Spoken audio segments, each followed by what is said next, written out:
She did everything right and he still walked away. Not because she was too much, not because she wasn't enough. Something quieter killed it. Something she never even noticed happening. And by the time she saw it, it was already over. She went back over every conversation in her head, hunting for the mistake, the wrong word, the wrong reaction. But the truth wasn't hiding in any single moment. It was in a pattern most women are never taught to recognize. Here's the truth nobody tells you. In the next few minutes, you're going to hear the 6 invisible things that quietly destroy a woman's value in the eyes of an avoidant person. 6 things that feel like love, but actually push them further away. 6 things that look like devotion from the outside, but read as pressure on the inside. And once you hear them, you won't be able to unsee them, not in your past relationships, and maybe not even in the one you're in right now. Before we go further, I want you to do something small. If you've ever felt like you were too much for someone who wanted less of you, type the word value in the comments right now, just that one word. In a moment, you'll see why that word matters more than you think, and why it comes back at the end of this video. There's a strange kind of grief that comes with this particular kind of ending. It's not the sharp grief of betrayal, where you can point to one moment and say, that's when it broke. It's a slower, duller ache, the grief of watching someone you love quietly step further and further away, one small retreat at a time, without ever fully explaining why. You keep waiting for the conversation that will finally make sense of it, and it never quite arrives. That's the part that lingers the longest. Let's talk about how an avoidant mind actually works, because almost nobody explains this properly. An avoidant person isn't cold. They aren't heartless. They're running a very old program, written long before you ever met them. Somewhere early in life, closeness got tied to danger. Maybe a parent who was warm one day and distant the next, teaching a young nervous system that love was unpredictable. Maybe a home where needing someone meant getting hurt or ignored or shut down. So the mind made a decision, quietly, without asking permission. Closeness equals risk. Distance equals safety. That decision never got updated. It just kept running in the background, year after year, relationship after relationship, like old software nobody bothered to fix. So when you show up as a woman who is warm, giving, present, emotionally open, something strange happens inside them. Their body doesn't experience your love as comfort. It experiences your love as pressure, not because your love is wrong, but because their internal alarm system was never taught to recognize safety. And under pressure, the oldest instinct in a human being takes over: retreat. This is why some of the most loving, most emotionally aware women end up watching an avoidant partner disappear right when things start to feel real. It was never a lack of value. It was a mismatch of nervous systems and 6 specific behaviors that quietly tipped the scale from magnetic to draining. And here's what makes this so hard to catch in the moment. Emotional intelligence isn't only about reading other people. It's about reading the gap between intention and impact. You can mean something with your whole heart and still have it land as pressure on someone whose alarm system is wired differently than yours. That gap between what you meant and what he felt is where most of these 6 patterns live. It's rarely about the words themselves. It's almost always about timing, intensity, and rhythm. Let's go through them one at a time, slowly, because you need to actually feel where you might recognize yourself. Not to judge yourself, just to see clearly, the way you'd study a map before a trip. You actually want to arrive somewhere. Number 1, chasing him when he goes quiet. This is the most common one, and it's the most misunderstood.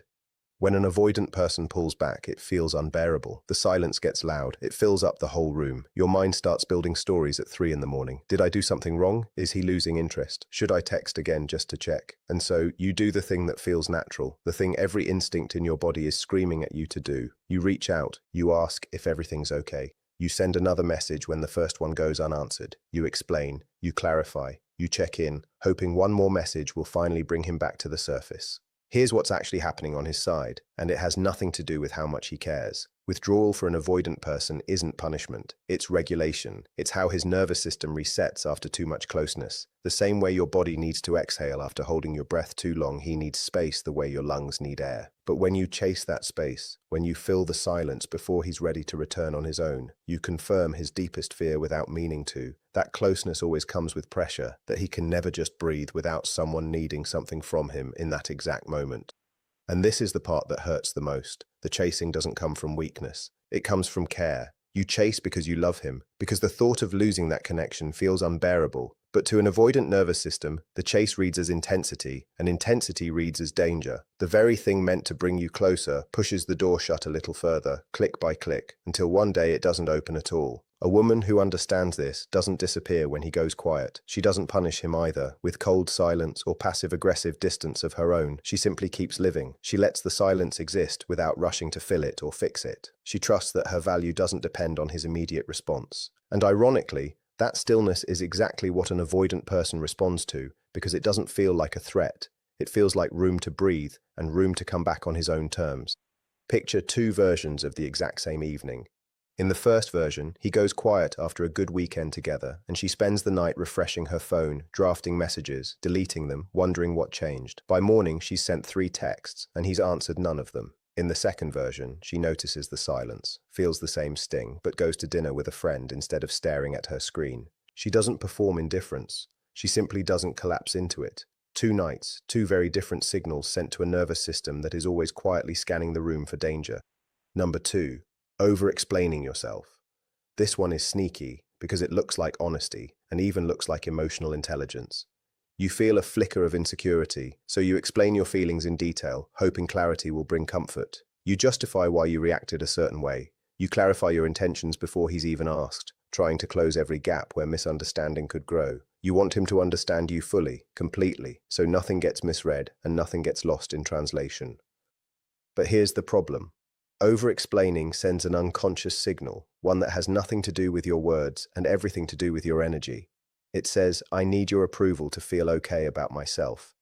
And an avoidant person, who already associates emotional need with heaviness, feels that signal instantly, even if he can't name it, even if he couldn't explain why he's pulling back. The more you explain, the more it can feel like you're handing him responsibility for your emotional state, like you're passing him a weight he never agreed to carry. And responsibility, to someone wired for distance, feels like the opposite of freedom. Value isn't built through explanation, it's built through calm certainty. A woman who knows her own worth doesn't need to convince anyone of her intentions over and over in different words, hoping one version finally lands. She states how she feels once, clearly, honestly, and then she lets it exist without chasing agreement or reassurance. That kind of quiet confidence is rare, and rare things hold value naturally, without effort. Avoidants are drawn to steadiness precisely because their internal world is so unsteady underneath the surface. When you become the calm in the room instead of the explanation in the room, something in them quietly relaxes, even if they never say it out loud. Think about the difference between a text that says, I felt a little hurt earlier when you left the group chat, and a text that turns into 4 paragraphs explaining the whole history of why you feel that way, referencing 3 past conversations and ending with a question asking if that makes sense. The first version carries weight because it's short and it trusts itself. The second version, even though every word in it might be true, hands over your emotional stability for someone else to evaluate and approve. One sentence said with quiet certainty will always carry more gravity than 5 paragraphs of justification. Now, before we go further, I want to pause here for a second, because this next part matters more than you might realize. If any of this is landing, if you're starting to recognize yourself in these patterns, do 2 things right now, not later, right now while it's fresh. First, comment the word value below so I know you're still here and paying attention, and so this reaches more women who need to hear it today. Second, hit subscribe because the next 4 things we're about to cover are the ones that quietly do the most damage, the ones almost nobody talks about, and you don't want to miss them. Okay, let's keep going. Number 3, reacting emotionally to his silence. There's a difference between having emotions and performing them at someone who is withdrawn. When an avoidant person goes distant, it's completely natural to feel hurt, confused, even angry. Those feelings are valid, every single one of them. But what happens next is what determines everything that follows. If those feelings get expressed as accusations, as tears meant to pull him back into the room, as anger meant to punish his distance and make him feel the same pain you're feeling, something shifts in how he sees you, and it shifts fast. Avoidants already carry a quiet belief, often formed long before adulthood, that emotions are dangerous, that big feelings lead to loss of control, that vulnerability ends in disappointment or abandonment. When you react with intensity to his withdrawal, even if your intensity is completely justified, even if anyone would feel exactly the same way in your position, it confirms that old belief he's been carrying his whole life. It tells his nervous system, see, this is why distance is safer. Emotional storms are exactly what I was trying to avoid by staying guarded in the first place.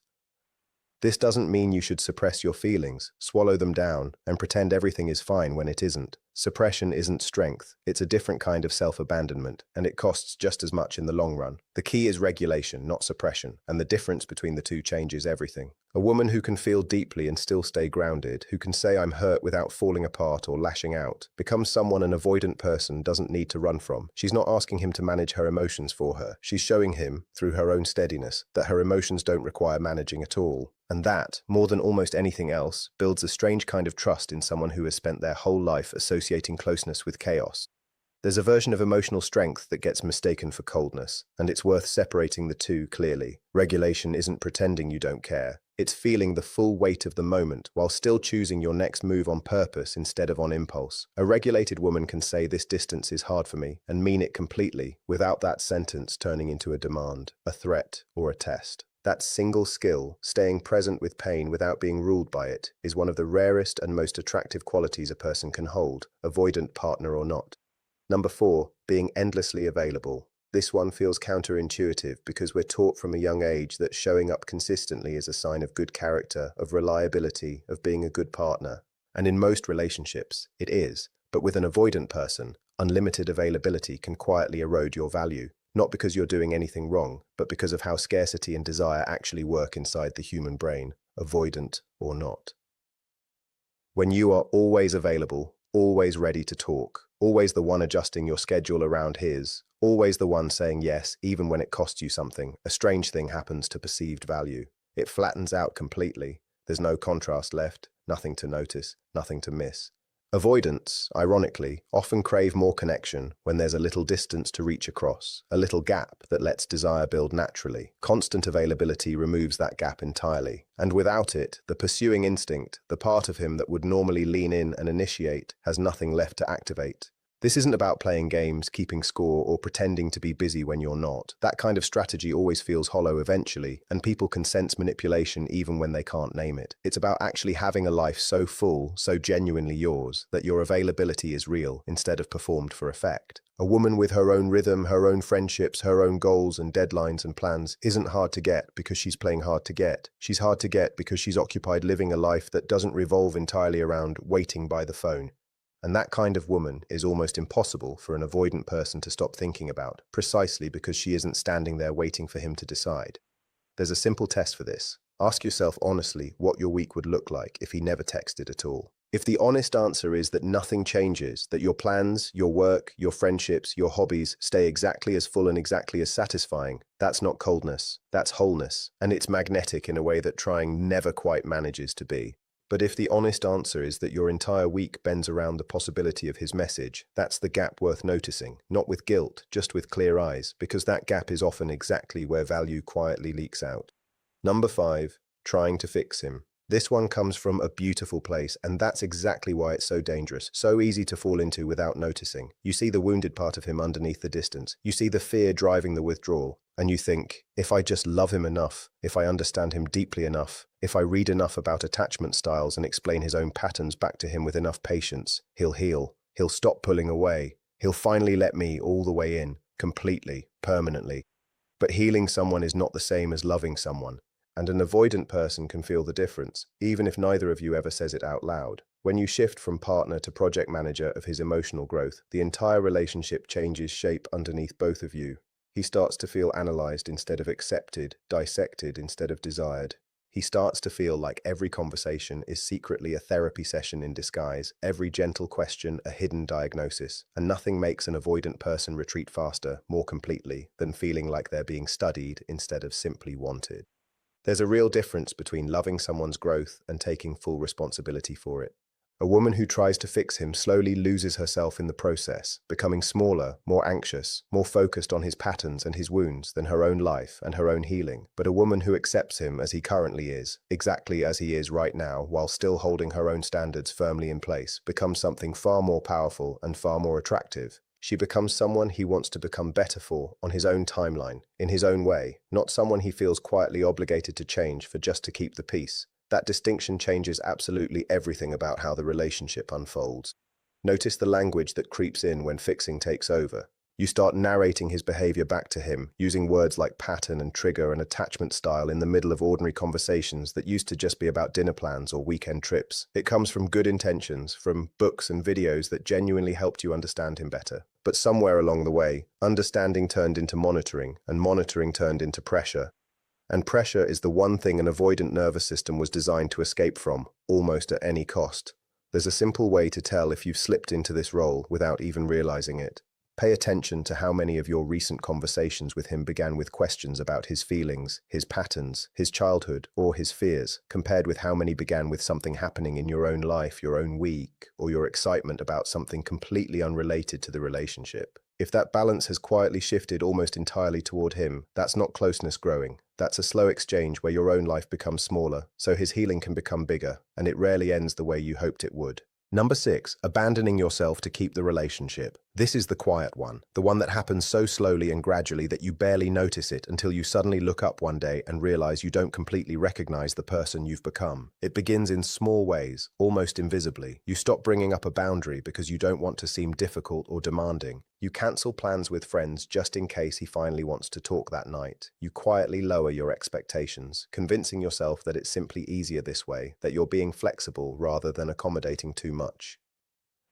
You stop chasing the things that once made you feel alive, interesting, and whole, because somewhere along the way, without one single dramatic moment, he became the center of gravity that everything else in your life began orbiting around. And here's the paradox nobody warns you about, the one that matters most. The more you abandon yourself in an effort to hold on to an avoidant partner, the less magnetic you actually become to him. Value was never about how much you gave, how much you bent, or how much you made yourself smaller to fit inside the space he had available. It was about how much of yourself stayed intact while you were giving. An avoidant person, even if he isn't consciously aware of it, is often searching on some level for a partner who has a self worth returning to, someone who has her own center of gravity, someone who doesn't completely dissolve the moment love enters the room and settles in.